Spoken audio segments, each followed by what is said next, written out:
রহমতে আলম নূরে মুজাসসম, রহমতে আলম নূরে মুজাসসম। সাহাবীরা আতর বানায় ওই নবীজির ঘাম, সাহাবীরা আতর বানায় ওই নবীজির ঘাম।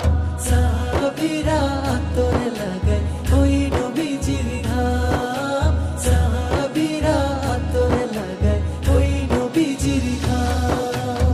ও স্তনে হান্নানা একটা খেজুর গাছের নাম, যাকে ধরে খুতবা দিতেন রাসূলে আকরাম, যাকে ধরে খুতবা দিতেন রাসূলে আকরাম।